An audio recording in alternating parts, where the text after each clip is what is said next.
Je ne sais pas si tout le monde est là cet après-midi. Pour ceux qui ne me connaissent pas, je suis le docteur Ox Benoît, je suis un des médecins suspendus, sauf que moi je suis un médecin français qui travaille au Luxembourg et j'ai pas été suspendu parce que je n'ai pas fait le vaccin, j'ai été suspendu parce que j'ai fait des prises de position. Et prise de position parce qu'on n'aime pas, comme partout, on n'aime pas qu'on parle. Donc la liberté d'expression est remise en cause. Et je me suis battu et je me suis, au départ, j'ai eu un petit peu peur de m'engager dans cette histoire. Je me sentais comme un lanceur d'alerte et je pensais qu'on m'embêterait pas, mais finalement on m'a embêté, on m'a suspendu pendant 1 an et là on m'a relancé sur une procédure pour encore des prises de position et surtout une prise de position pour le vaccin pour les enfants. Alors je vais vous raconter une petite chose, c'est que en 2021, quand on a commencé à faire les vaccins, on a fait des vaccins d'abord pour les adultes et surtout dans les maisons de retraite. On a commencé par les personnes très âgées, après les personnes moins âgées, après les adultes. Et puis on est arrivé au mois de mai, juin, juillet, on est arrivé à la vaccination pour les adolescents. C'était les 12-18 ans. Et j'avais la chance au Luxembourg d'avoir un ami qui s'appelle Hervé Seligman, qui est un luxembourgo-israélien. Et Hervé était tenu au courant des résultats des faits indésirables en Israël. Israël avait 1 à 2 mois d'avance de vaccination sur nous. Donc on a commencé à avoir les premières idées des effets indésirables des vaccins. Et entre autres, on avait une particularité, c'est que Israël avait commencé à faire des vaccinations chez déjà des 17-18 ans. Et on avait relevé au mois de juillet 2021 une trentaine de myocardites chez des adolescents de 17-18 ans en Israël. Une trentaine de myocardites. Sachant qu'une myocardite, et ça, on essaye de nous faire croire qu'une myocardite, c'est pas grave. Or, une myocardite, c'est 50% de décès à 5 ans. En fait, une myocardite, c'est grave. Pourquoi ? Parce que c'est une inflammation d'un muscle cardiaque, et quand un muscle cardiaque est inflammé, il va fibroser. Et un faisceau musculaire qui est fibrosé, il ne travaille plus. Donc, le cœur, ça doit travailler toute une vie. Ça fait un battement toutes les secondes, ou toutes 2 fois par seconde, toute une vie. Donc vous imaginez, c'est une machine qui ne doit pas défaillir. Et si vous avez une fibrose au niveau du muscle cardiaque, et même une fibrose qui va être un peu généralisée au niveau du muscle cardiaque, eh bien vous allez avoir plein de problèmes. Une insuffisance cardiaque, un trouble du rythme cardiaque, un trouble de la conduite du rythme cardiaque, une insuffisance cardiaque, et vous risquez de décéder. Et vous risquez de faire une mort subite. Et c'est ce qu'on retrouve actuellement. Donc à l'époque, j'étais très... on parle de mai 2021. J'avais déjà fait une vidéo qui avait été vue 40 000 fois sur Facebook où j'ai dénoncé le système d'urgence des protocoles de Covid. Et je me disais, ils ne feront jamais la vaccination chez les enfants. Parce que chez les adolescents, si on fait la vaccination, sachant les résultats qu'on avait en Israël, qu'on connaissait déjà, on aura obligatoirement, et je le répète, obligatoirement, on aura plus de morts avec la vaccination qu'avec le Covid. Les statistiques à l'époque du Covid, en mortalité chez les moins de 20 ans dans le monde, c'était environ entre 300 et 500 morts. Sachant que dans cette comptabilité de morts du Covid, chez les jeunes, 80%, on a considéré que 80% avaient des comorbidités. Je vais prendre un exemple. Il y a un enfant de 3 ans qui est décédé du Covid en Belgique, qui a fait la première page de tous les journaux belges.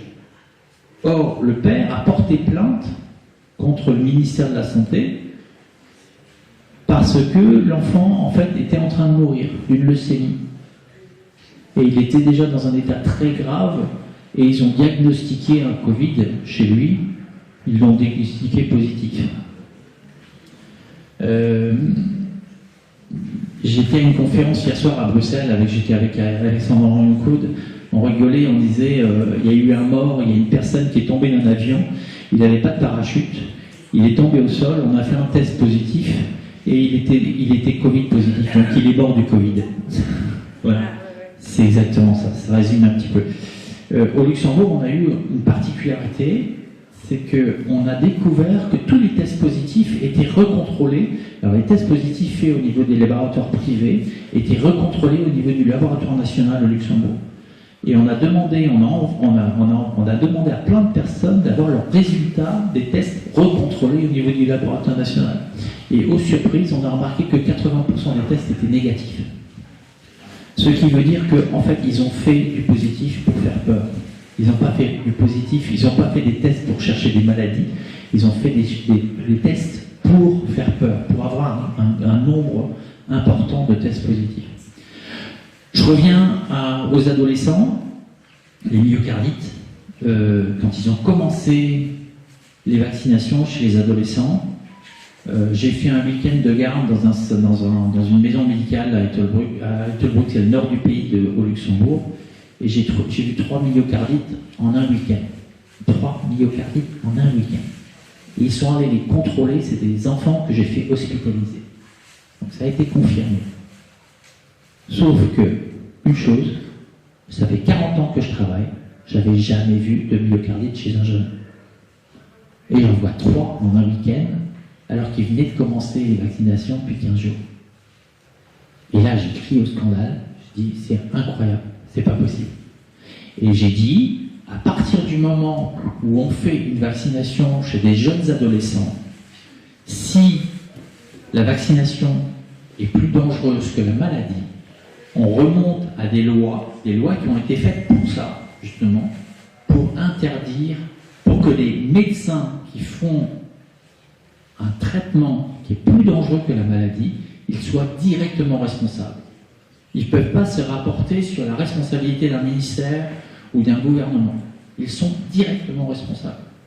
C'est-à-dire qu'un jour, les parents des enfants qui ont eu des problèmes avec un vaccin pourront se rapporter, pourront aller voir leur médecin généraliste et leur dire « vous êtes responsable, je vais vous mettre au tribunal ». Actuellement, il y a des procès qui commencent à se faire, et il va y en avoir de plus en plus, il y a des médecins qui vont passer dans les tribunaux, et là, on va commencer à avoir des failles dans le système. Et j'espère que ça va changer les choses. Mais c'est pas faute de les avoir prévenus déjà depuis 2 ans. Pour ça, pour ces paroles, ils me remettent au tribunal.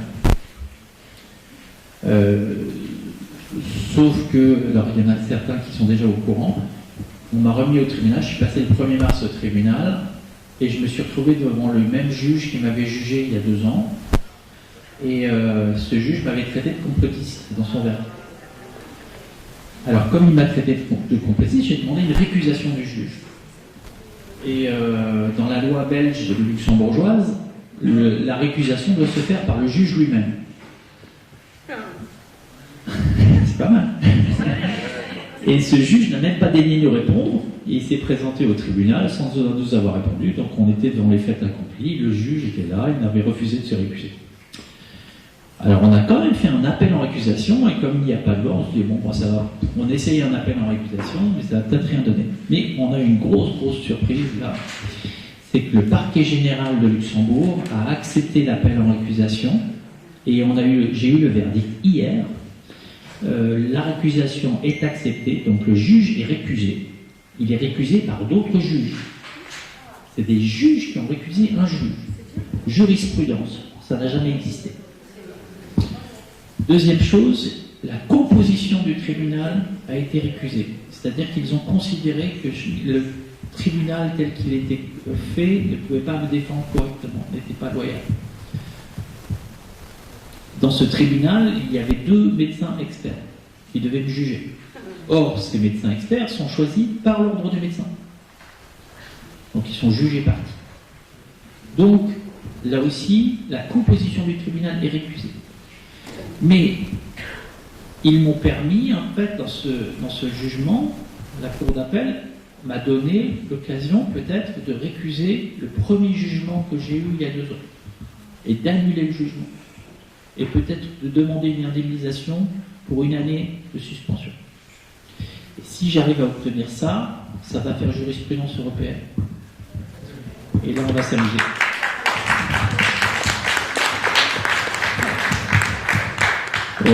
L'avocat que j'ai... Alors, j'y suis quand même allé dans les moyens. J'étais avec 4 avocats au tribunal. Et j'ai pris Maître Divisio qui est connu ici au Luxembourg, qui est connu ici en France. Maître Divisio s'est fait entendre au Luxembourg. J'avais envie de quelqu'un qui élève la voix et il l'a fait, j'étais bien content. Donc ça va porter ses fruits et j'espère qu'on va faire avancer les choses. Maintenant, je suis venu ici aujourd'hui et je voudrais remercier les personnes qui ont fait des témoignages. Parce que je suis surtout venu pour vous écouter, pour apprendre plein de choses, pour voir à quel point on en est dans la justice française concernant les enfants. Et bon, je suis au courant de pas mal de choses. J'ai suivi les dossiers de Zandvoort déjà il y a une vingtaine d'années. J'ai suivi les dossiers de Marion. Donc je suis au courant de beaucoup de choses, mais on a l'impression d'en apprendre toujours plus, quoi. Et on a l'impression que le problème est toujours pas réglé. Et il n'existe pas seulement en France, il existe en Belgique. Et, il y a plein d'affaires qui sont étouffées. J'ai plein d'assistants sociaux au Luxembourg qui me disent que dès qu'il y a un problème de pédophilie, on n'en parle pas et on n'arrive jamais à obtenir quoi que ce soit. Et que tout est noyé. Malgré tout, j'ai envie de vous dire, et j'ai parlé tout à l'heure à table au restaurant, là, j'ai envie de vous dire, il faut continuer à se battre. Parce que les avocats sont sensibles. Là, moi je ne pensais pas arriver à ce résultat avec le parquet général au Luxembourg. Et ça prouve qu'il y a des magistrats qui sont de notre côté. Et il faut aller les chercher ceux-là. Il y en a qui ne nous écoutent pas, mais il y en a d'autres qui sont là et qui sont sensibles et qui en ont aussi marre du système. Et ils commencent à sortir. Et je pense qu'il y a des magistrats qui ne sont pas corrompus et qui veulent, je pense, faire changer les choses et qui commencent à en avoir marre de tout ce système, qui voient que la corruption elle est trop loin. Donc il faut y aller. Je vais vous parler, alors moi particulièrement, je viens de gagner une bataille là, au tribunal, avec des magistrats, mais j'avais déjà gagné une bataille aussi au tribunal. Il m'est arrivé une histoire. On m'a interdit de voir mes enfants pendant environ 5 ans. Pourquoi? J'ai aussi subi cette histoire, mais c'est un peu différente. Et il y a beaucoup de pères qui ont été dans ma situation. J'ai subi un divorce subite, imprévu, parce que mon ex-femme avait trouvé quelqu'un d'autre, peu importe. J'avais accepté le divorce et je lui ai dit bon, on va faire un divorce à l'amiable. Et puis elle m'a dit ben, viens chez mon avocat. Je suis allé chez son avocat, je me suis fait insulter pendant 3/4 d'heure. Et puis finalement ça s'est terminé au tribunal. Et là je me suis retrouvé en face d'un avocat qui a dit devant le juge que j'avais fait une menace de mort sur mes enfants. J'avais 3 filles. À l'époque elles avaient 8 ans, 11 ans et 14 ans. Et là, l'avocate demande le contrôle du parquet, le contrôle de police. Et quand on est dans une situation comme ça, un homme, un père, ne peut plus rien faire. Et moi j'avais de la chance, mes filles étaient quand même assez âgées. Et il y a beaucoup de pères, lorsqu'ils ont un bébé de 1 an, 2 ans, et qu'on dit qu'ils ont fait un accouchement sur le bébé, et ben ils ne revoient plus leur enfant avant 18 ans. Sauf si l'enfant s'est battu pour revoir son père. Mais autrement, on n'y arrive plus. Donc ça, c'est des situations que j'ai vues, que j'ai fait des réunions avec des pères qui se battent et qui, bien sûr, ils sont mis dehors, bien sûr, ils sont obligés de payer la pension alimentaire, ils n'ont plus le droit de voir leurs enfants, mais c'est des situations catastrophiques. Alors, je me suis battu, ça a duré 5 ans, Je me suis retrouvé plusieurs fois devant le juge, et je le dis et je le répète, devant les juges, il faut les prendre au même niveau que nous. Les juges ne sont pas supérieurs à nous.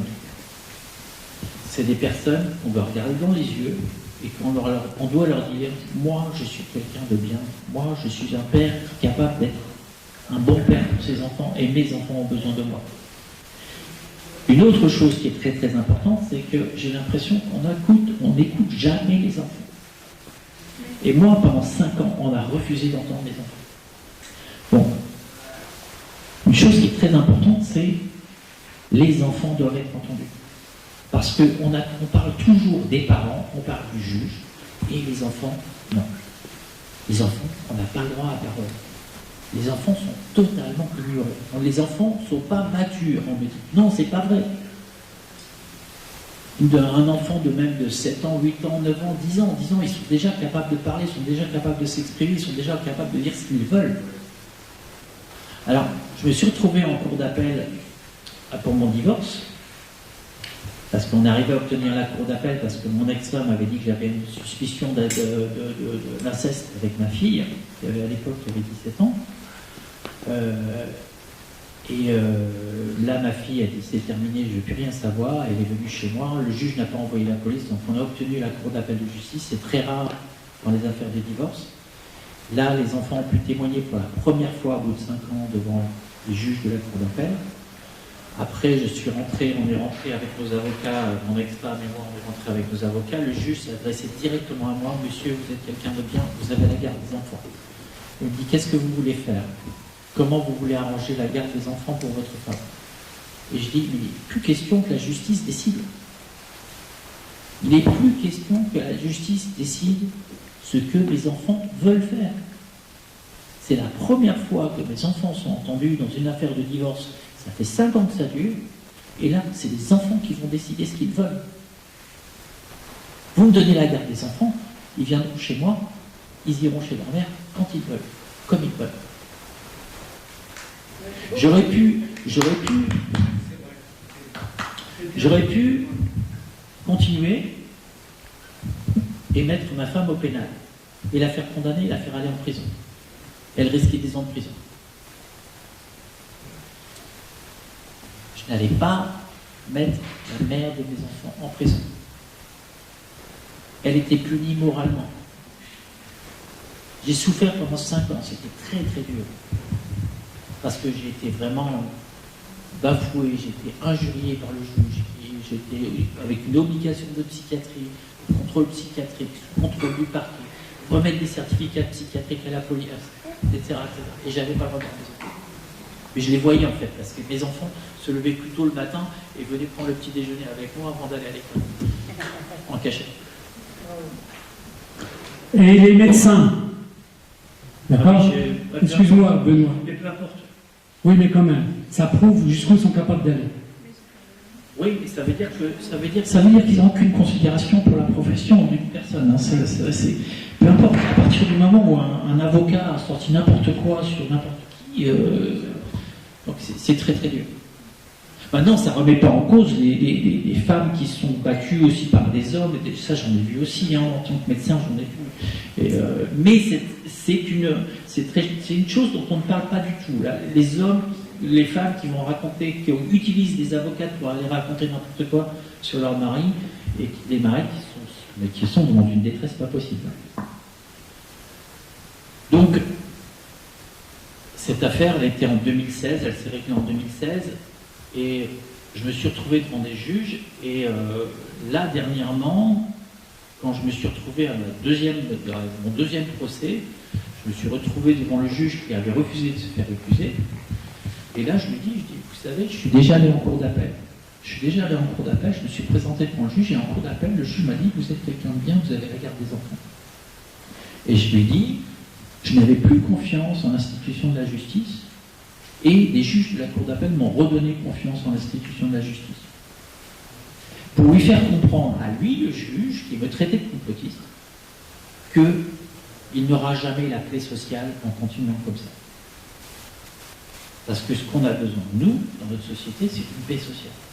Et s'il y a des juges qui sont comme ça, on n'aura jamais de paix sociale. Et ils ne sont pas nombreux, ces juges-là. Et je pense qu'il y a énormément d'autres juges qui sont capables de faire changer les choses. Et je pense qu'il y a énormément de juges qui réalisent actuellement qu'il y a des choses à changer. Donc moi, si j'ai envie de vous transmettre quelque chose, Courage.